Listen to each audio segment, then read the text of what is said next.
I have recently picked up several really excellent books that I'm very excited to haul onto my channel. So today I have 7 books that I have to haul, and coincidentally all 7 books are actually all by authors of Asian descent, which I'm really pleased with because I've said in a recent video that something I've been trying to do lately is read books by authors from cultural contexts that are different from my own, and read books that are set in cultural contexts different from my own. So this absolutely ticks that box, so I'm just going to jump in and haul these 7 books. The first book I have to haul is A Fat Love Story by Lone Lee. This is a young adult novel following 2 main characters, Lin and Bao, and they come from families who own rival neighbourhood pho restaurants. So the two have promised to always stay away from one another until circumstances bring them together, and they like each other a lot. So I believe that this is a Romeo and Juliet retelling, which I'm very excited about. So I think this book has a lot of elements I'm going to enjoy. It has a Shakespeare retelling, it has enemies to lovers, and it has Vietnamese food. So this ticks all my boxes and I'm excited to get to it very soon. The next 2 books I have to haul are actually all by the same author. I had seen one of the books by this author before and it had really caught my eye, and so when I saw 3 of this author's books in a little bundle on the internet, I thought that this was the perfect opportunity to jump in and give it a try. So the book that initially caught my eye was Emergency Contact by Mary H.K. Choi. So this is a young adult novel following 2 main characters, the first being the eternally bored Penny, who dreams of being a writer, and she moves away to Austin for university. And that's when she meets Sam, who is an aspiring film director who has hit a rough patch in his life and is a bit down on his luck. The 2 meet by accident and they exchange contact information, and they begin a relationship via text.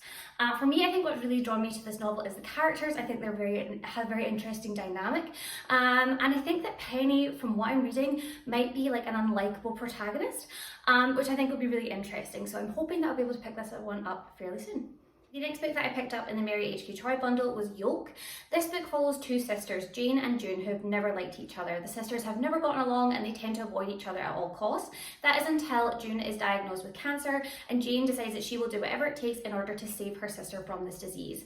I'm really attracted to books that look at sibling dynamics, as I have a lot of siblings myself, so I think this one will be right up my alley. The final book in the Mary H.K. Choi bundle was Permanent Record. So this is another, I think, young adult novel following 2 main characters, Pablo and Lena, who could not be living more different lives. So when the 2 meet and spark up a relationship, they decide to keep the relationship on the down low so that no one finds out about it. However, when the relationship is exposed, they have to deal with the consequences of everyone finding out about it. What really draws me to this book is the main character, Lena. She's described as sort of like having the perfect life. Like, she's a teen pop star and she gets everything she wants, and she meets Pablo, who's like really could not be living a more different life. So I think that's really interesting, and I'm hoping that I will enjoy this when I pick it up.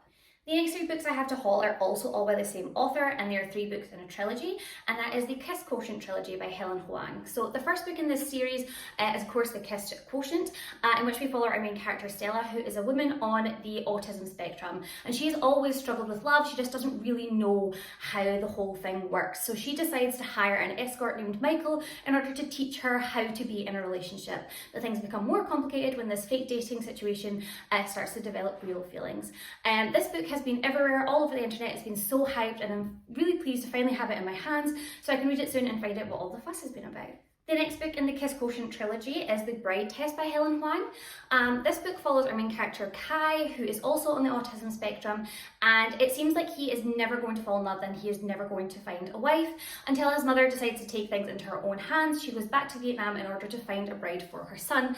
That's when she finds Esme, who is a little bit down on her luck. So Esme jumps at the chance of moving to America for a new husband and a new start, but not everything is smooth sailing when Esme and Kai do meet. This is another adult romance novel, and again, it has been all over the internet. It's so hyped, and I'm excited to find out what all the hype is when I finally get to read it. The final book I have to haul today, and the final book in the Kiss Quotient trilogy, is The Heart Principle by Helen Huang, which is another adult romance novel in which we follow the very talented but burnt out violinist Stella, who is absolutely heartbroken when her boyfriend asks for an open relationship. Anna, however, decides to throw herself into the open relationship and go on a string of one-night stands, and that's when she meets Kwan. However, he is a bit of a bad boy. He's really taken her eye, so their one-night stand develops into a 2-night stand, and it continues to develop further despite the fact that they could not be more opposite from one another. Again, so hyped, so excited to read it, and I'm pleased to finally have it on my shelves. So those are the books I have to haul today. I am really excited about all of them, and I'm really pleased to have them all on my shelves. Please let me know if you've read any of these books and what thoughts you have on them, or please tell me what the best book you've picked up recently has been, because I'm always looking for new books to pick up when I go book shopping. So another book to add to my list would not be the worst thing. And I will see you soon.